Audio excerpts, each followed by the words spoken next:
Okay, good day to all science students. In this video lesson, we are going to tackle about the forces in action, force and interaction. This is topic in Science 7. So, learning competency, identify that forces act between objects and can be measured. So, for our learning objectives, identify the forces that act between objects, explain the effects of force on the motion of objects, represent a force through a force vector, differentiate contact force from the non-contact force, and demonstrate how to measure force. So forces are present everywhere in your daily life, whether you are sitting, standing, writing, or playing. Different kinds of forces are at work. When you sit on a chair and you push on it, it pushes back on you. When you write on paper, especially if it is a bit rough, you are applying force. Therefore, force is basically an interaction between two things or between something and its surroundings. So a force is essentially a push or a pull, capable of setting an object into motion or bringing it on a halt or stop. Moreover, it can even change the shape of an object when applied. So, for example, in this picture, we have catching a ball, stepping on a brake, pushing a swing. Another one, so kicking a soccer ball, molding clay, inflating a balloon. So, in figures 1 and 2, force is being used to stop an object. For instance, a catcher's hand must apply a force in opposite direction of the football's movement to bring it to stop. Similarly, when a driver steps on the brake, it creates friction between the pads and the surface of the brake rotor drum, generating a force that opposes the motion of the wheels. So if we are going to observe, the direction of the opposing force is exactly opposite with the direction of the motion of the moving object. So in figures below, the forces acting on the objects cause them to move. When you kick a soccer ball, it moves in the same direction as the force you applied. Similarly, when the boy gives a push on the swing, the girl moves in the direction of that push. But eventually, the girl in the swing swings back because of gravity pulling it down. The tension in the chains and the normal force from the seat. So another thing that force can do is it can be able to change the shape of an object. So in this figure, you see forces that change the shape or deform an object. In order to mold a clay, you need to apply force on it. When you blow air into a balloon, the pressure inside increases because the air molecules push more against the walls, creating a force on the inside surface. So for our mini test, so examine the following situations where forces are applied and predict the effects of the force and explain your answer. In figure 1, we have a rider in a bicycle. Number 2, molding a clay. And then number 3, it is all about ping pong ball or the table tennis, and then a girl pushing a cart and a student throwing a javelin. So let us have an example answer for the first picture. So the hand of the rider applies force to the brake lever connected to the bicycle's braking system, which causes the bicycle to slow down or stop. So the motion of the, for example, the motion of the bicycle is forward, so it opposes by the brake. So kayang-kaya nyo na pong sagutan itong apat na pictures. Okay, force as a vector. Ano po ba yung vector? What is vector? So physical quantities can be classified as either scalar or vector. A scalar quantity is characterized solely by its magnitude, whereas a vector quantity possesses both magnitude and direction. Yun pagkakaiba po ng scalar and vector. When you say scalar, only the measurement or the amount of something without direction. For example, scalar quantity, for example po yung length, area, volume, speed, mass, density. Para mas malinaw po sa atin, for example, ang example po ng scalar, distance. Halimbawa, 2 meters yan. That is scalar.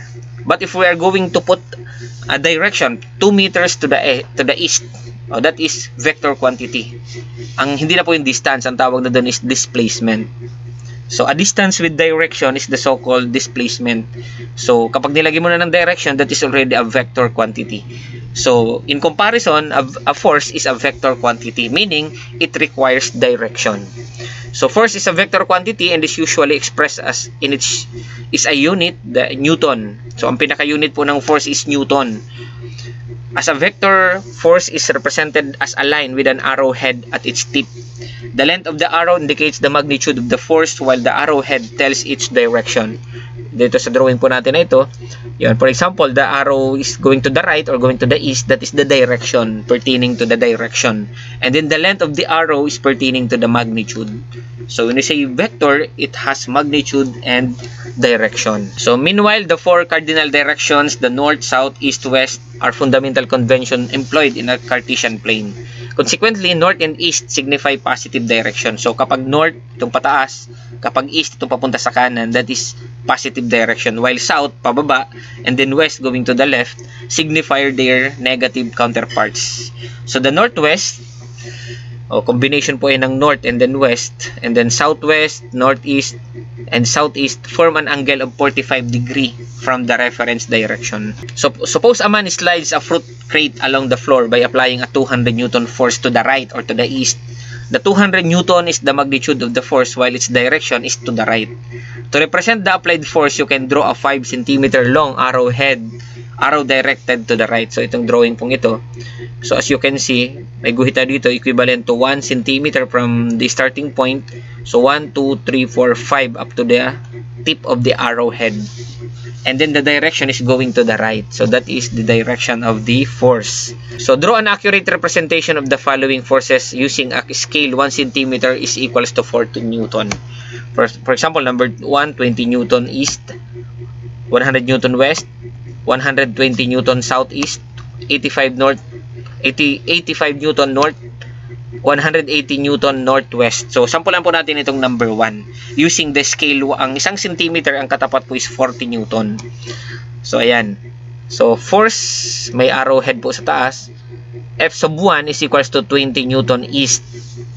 So kung kukunin po natin yung conversion, yung 20 Newton na given, i-multiply lang natin dito sa scale, which is 20 Newton times 1 cm over 40 Newton. Kasi ang katapat nga po dito sa scale, every 1 cm is equivalent to 40 Newton. So if we are going to multiply 20 Newton to 1 cm and then divide by 40 Newton, we are going to cancel the unit Newton, correct? So multiplying 20 times 1, that is 20, divide by 40, that is 1/2 or equivalent to 0.5 cm going to the east. Ang natira na lang po is centimeter. Ayan, kung gagawin po natin ito yung east, pakanan, west, kasi east po yan. Kung itong isang guhit ay 0.5 at itong pangalawa ay 1 cm, meaning hanggang dito lang sa blue part ang ano niya. Kung yan ay 0.5 cm, so you can, kung ito-drawing po natin yan sa actual sa papel, sukatan nyo yung 0.5 cm from 0 ng ruler. Okay, types of force. Okay, we have two major types of force. We have the contact forces and then the non-contact forces. When we say contact forces are exerted by direct physical contact between two objects. And when we say non-contact forces, also known as an action at a distance or field force. So, ano-ano yung mga sample po ng contact forces? We have normal force, applied force, friction force, tension force, spring or restoring force, air resistance, and then the buoyant force. Isa-isahin po natin yan. So, for na letter A, normal force. This is the force exerted by a surface in contact with an object. For example, okay, at a book at the top of the table, that is a normal force between, or the weight of the book, that is pertaining to the normal force.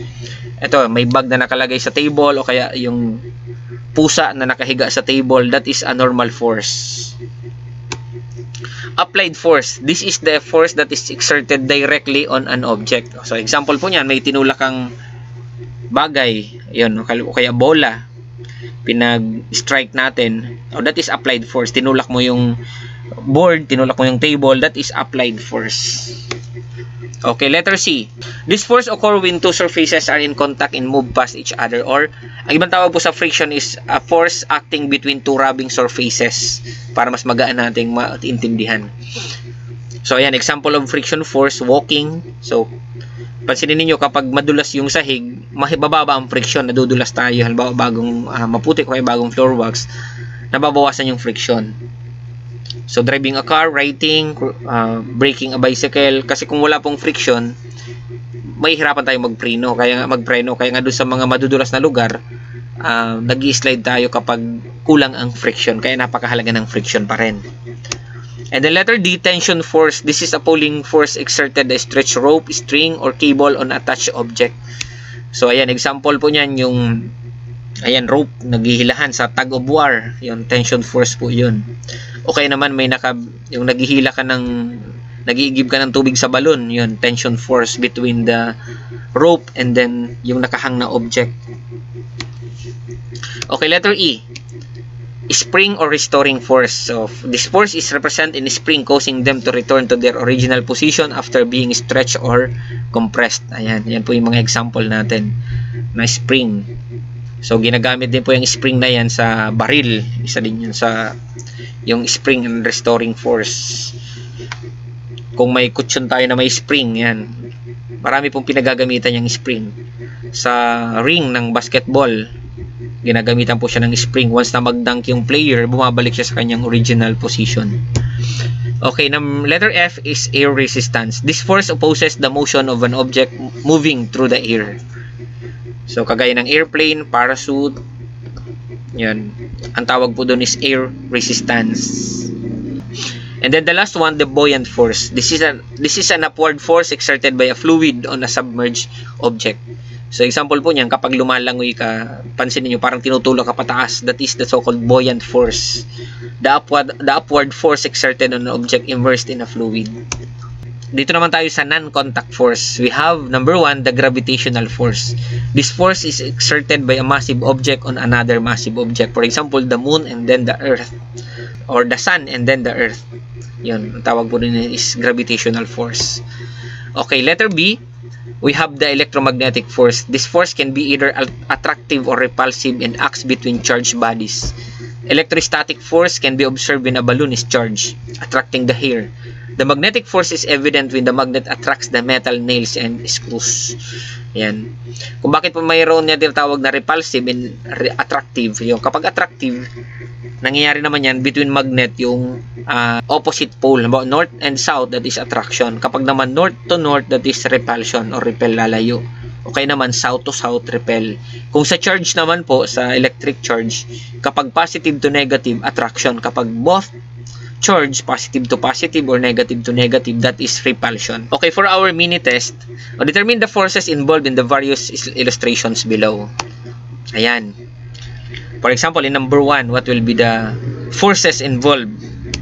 Okay, we have the applied force, tinulak mo yung pendulum. Tension force, nakabitin siya dun sa rope.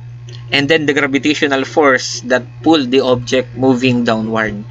Okay, dito naman sa second picture, a man pushing a box in an inclined plane.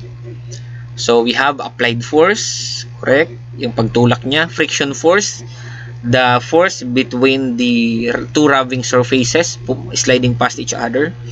The normal force, yung kanyang pagkakalatag lang doon. And then, the gravitational force. So, dito naman sa third picture, ano kayang forces ang involved? So, kayo na po ang sasagot niyan sa third picture. Give at least 2 forces involved in this illustration. Okay, measuring force.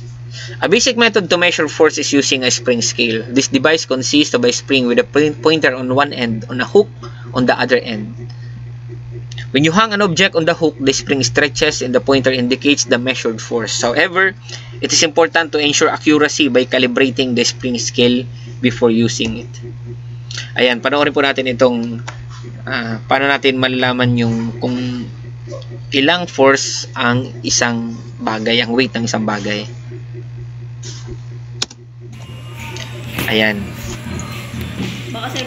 May dalawang magkabising bigat dyan. Tingnan natin kung accurate yung spring scale. Ayan. Tingnan natin 2.5 Newton.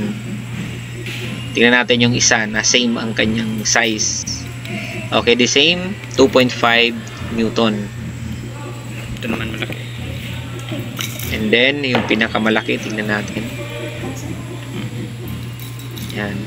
Ayan, naka-indicate sa arrow that is almost 5 newtons ang kanyang force. So, measure the amount of force indicated in the different spring scales below. Ayan, makikita natin yan dito. Saan nakatapat? Anong ibitin yung rocks sa nakatapat na yan? Anong number yan? Okay, that is 100 Newton. And number 2, saan naman nakatapat? Okay, in 20 Newton. What about in number 3? That is, kayo na pong sumagot. Saan nakatapat yung number 3?